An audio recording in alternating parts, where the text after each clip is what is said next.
With the release of the DJI Air 3, DJI has introduced the new RC2 controller. And today I wanted to quickly go through what's new and what has changed, including better transmission, external antennas, internal storage and more. We will also quickly look at the new DJI RCN2, that's the controller that you attach your phone to, and what has changed compared to the original DJI RCN1. Let's jump right in. Now, if you're new around here, welcome to the Drone Creative, the channel that helps you learn more about flying drones, from the basics to the most advanced techniques to help you get better looking images and cinematic videos with your drone. So if you would like to see more of that, then please consider subscribing by clicking that subscribe button down below, and make sure the notification bell is on so that you will be alerted when my new videos come out. It would be greatly appreciated.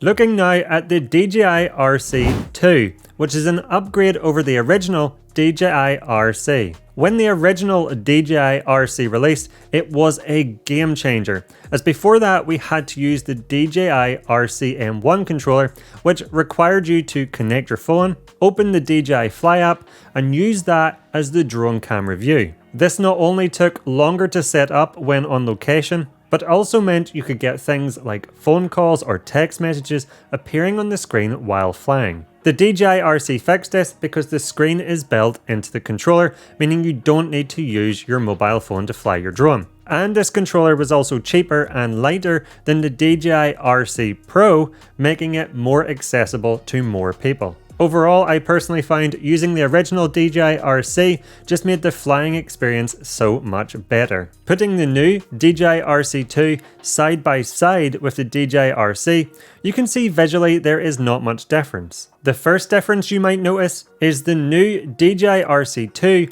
comes in a slightly darker grey colour to match the appearance of the Air 3, which I really like. All of the buttons on the front of the controller remain the same. So we have our joysticks for controlling the drone, and these are stored just like the DJI RC on the back of the controller and screw on to the joystick bases. We have our emergency brake and return to home button. One press of this will make the drone do an emergency stop and hover in place, and pressing and holding this button will engage return to home. Next to that we have our mode selector, so you have Cine, normal and sport mode. And lastly we have our power button. On the top of the controller, next to the two fold-out antennas, which we will talk about shortly, we have our photo button, and pressing this will capture an image with the Air 3. And on the other side, we have our start and stop video recording button. Pressing this once will start a recording, and pressing it again will stop a recording. Also, if you are in photo mode and you press the video record button, the drone will switch to video mode. And if you are in video mode and press the photo button, the drone will switch to photo mode. Below this, we have two scroll wheels, and the top left scroll wheel will rotate the gimbal up and down, and the right scroll wheel will zoom the camera in or out. Now, you may notice that these scroll wheels are different to the DJI RC. Firstly, they are black instead of silver, but they also have a different texture on them, and this makes them easier to grip with your finger, which comes in handy when making small adjustments such as rotating the gimbal slowly. On the back, just like the DJI RC, we have our two customizable function buttons, C1 and C2.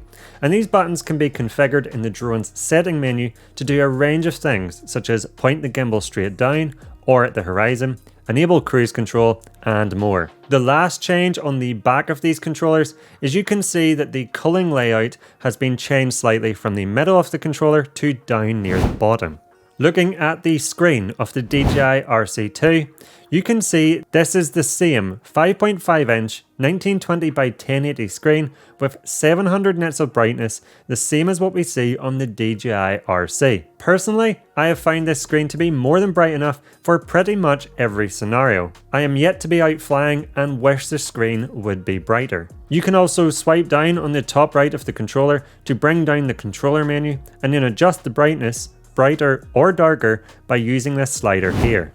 On the bottom of the controller, you will see that the DJI RC2 looks different than the original DJI RC. With the RC2, we no longer have a flap covering the microSD card slot, and this makes it cleaner and easier to access. This slot is where you would insert a microSD card to store things like screen recordings on the controller. Now, one of the big changes with the new DJI RC2 is that it comes with 32 gigabytes of internal storage, allowing you to store things like screen recordings directly to the controller. Comparing this to the original DJI RC, which has no inbuilt storage and requires you to have a microSD card to be inserted for you to be able to store screen recordings and video caching to that card. Now, this is super useful, especially if you are out on location and forgot to put a microSD card into your controller.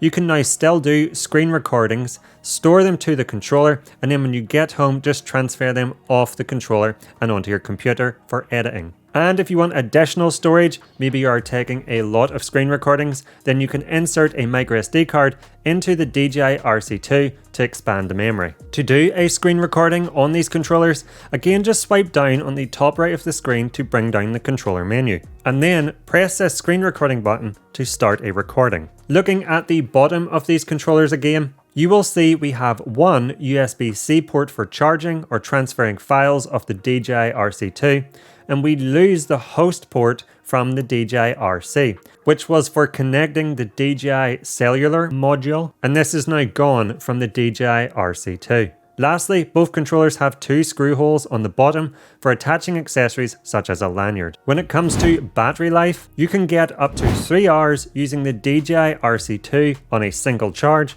and charging time takes around 1.5 hours. Now, the big difference between these two controllers and the main area of improvement is the new external antennas and support for AudiSync 4.0 on the DJI RC2. Unlike the original DJI RC, the RC2 now has these two fold-out external antennas on the top of the controller, and this is in addition to the two built-in antennas, which makes this a dual transmitter quad receiver system. This doubles the number of both transmitter and receiver antennas compared to the previous generation RC. The original DJI RC was a 1 transmitter, 2 receiver system, whereas the DJI RC2 is now a 2 transmitter, 4 receiver system. And this greatly enhances signal strength and improves the transmission. If you are flying in an area with lots of interference, such as a city, or in an area with lots of obstacles, such as a forest with lots of trees around, having the external antennas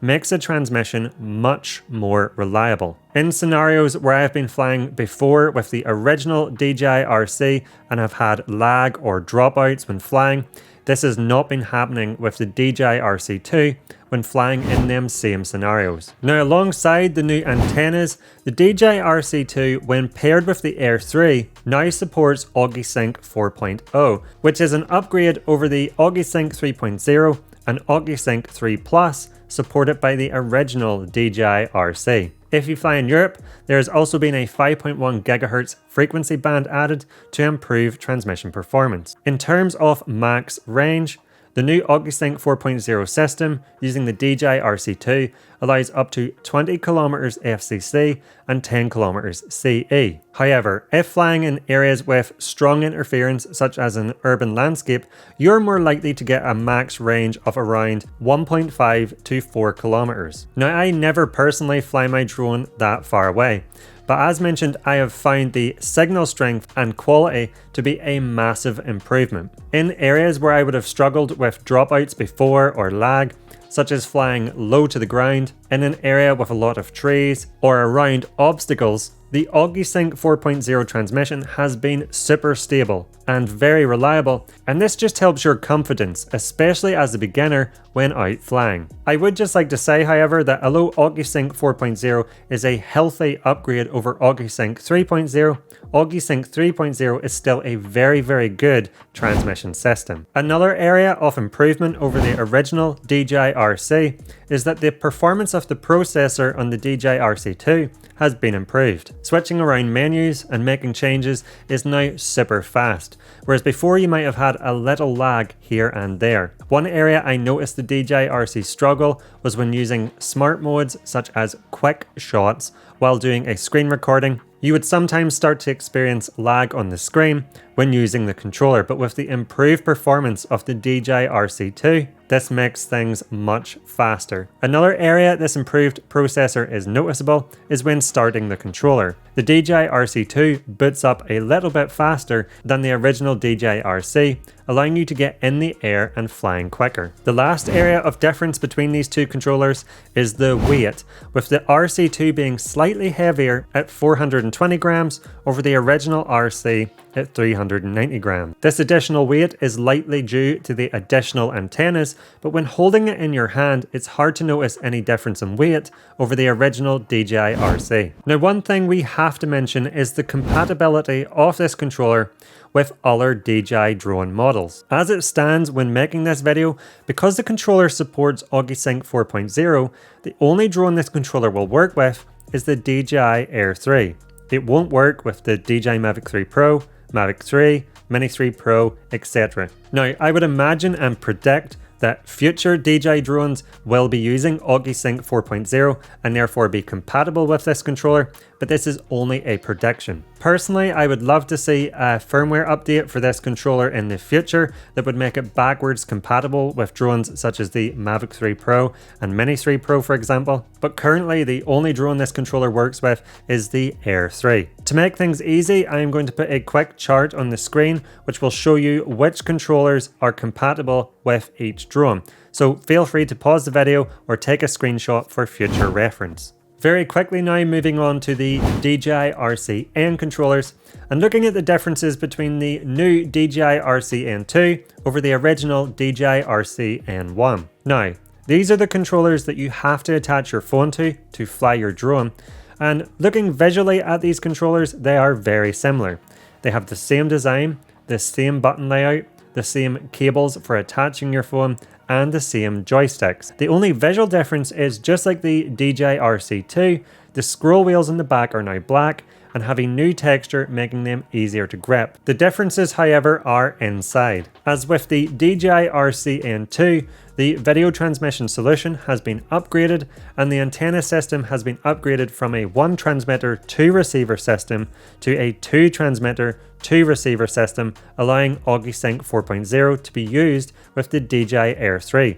And again, this will get you improved transmission range and performance. Now, if you would like to find out more or purchase the DJI Air 3 or pick up the DJI RC2 controller, I will put links in the description down below. And before you go, if you liked this video and you learned something new, please let me know by clicking that like button down below.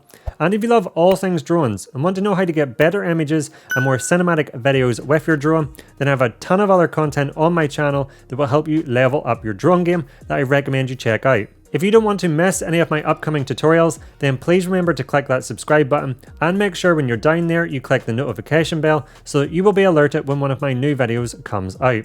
And if you want to stick around and watch a few more videos now, here's a few I personally recommend. I'll not keep you back any further. Thank you so much for watching. I'll catch you over there.